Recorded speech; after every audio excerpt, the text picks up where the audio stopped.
Bonjour, alors je vous présente un livre génial dans une collection très originale que j'adore.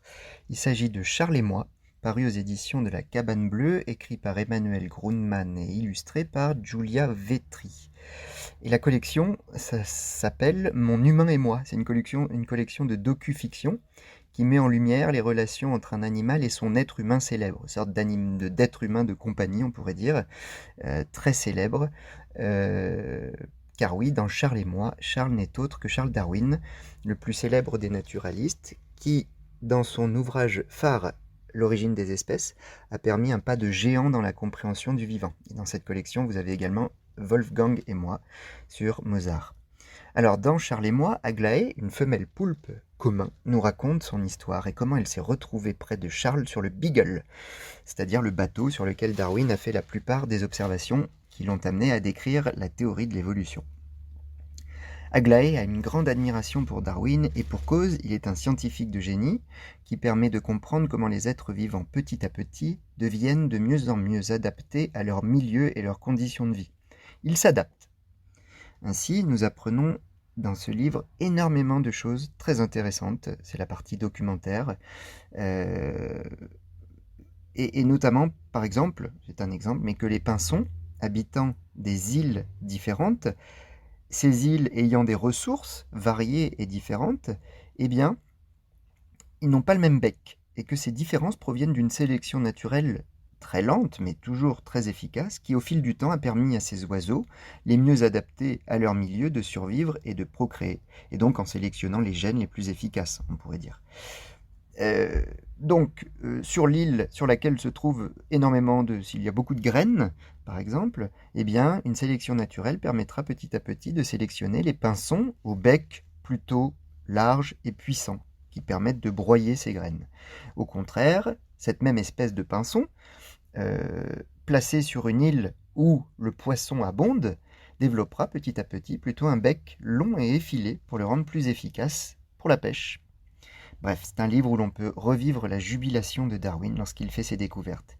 Il nous met en quelque sorte complices de ce grand moment de l'histoire des sciences, comme si on y était. Alors, petite généalogie des théories de Darwin, c'est une véritable bombe qui s'abat au XIXe siècle quand paraît l'origine des espèces, car cela remet en cause énormément de croyances à l'époque. Voilà, la vision qui domine, c'est la vision catholique d'une nature idyllique, créée à l'image de Dieu par Dieu, et qui serait parfaite et en harmonie. Eh bien, cette vision s'effondre. Enfin, en réalité, l'origine des espèces a été rudement attaquée à sa parution, voilà, et les idées de Darwin ne se sont pas imposées tout de suite. Mais, au fur et à mesure, le darwinisme impose sa réalité, où les êtres sont en compétition, et où ne survivent que les plus adaptés. Alors évidemment, plus tard, certaines visions politiques se sont emparées de cette théorie et ont transposé les notions darwiniennes dans les champs économiques et sociaux.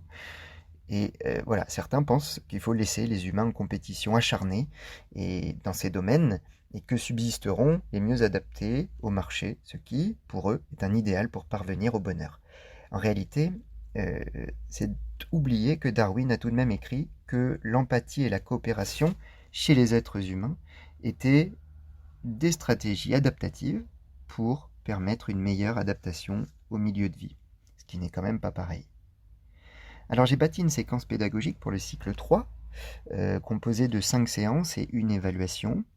Les élèves seront amenés à partir de l'album à comprendre dans les grandes lignes cette théorie de l'évolution. Ils découvriront des exemples donc tirés de l'œuvre où des espèces ont évolué au cours du temps en s'adaptant à leur milieu. Ils observeront d'autres animaux et tenteront d'en déduire leur milieu de vie. Et enfin, ils pourront réaliser une production artistique en inventant un animal imaginaire adapté à un environnement tout aussi imaginaire mais déterminé à l'avance. Voilà, ils commenceront par dire voilà, mon environnement sera aride, il y aura de nombreux dangers, etc. Et ensuite, ils inventeront un animal adapté en utilisant des techniques artistiques. Voilà. Et une exposition pourra éventuellement être organisée. J'ai aussi conçu un jeu de cartes où les joueurs, alors, dans les grandes lignes, les joueurs piochent chacun 4 cartes, une carte climat, une carte dangers extérieurs, une carte ressources et une carte milieu de vie.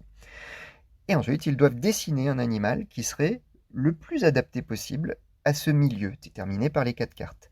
À la fin, les autres joueurs peuvent essayer de deviner les 4 cartes tirées au départ par le dessinateur, afin de voir s'il a correctement dessiné son animal. Je vous souhaite une bonne lecture et un bon jeu.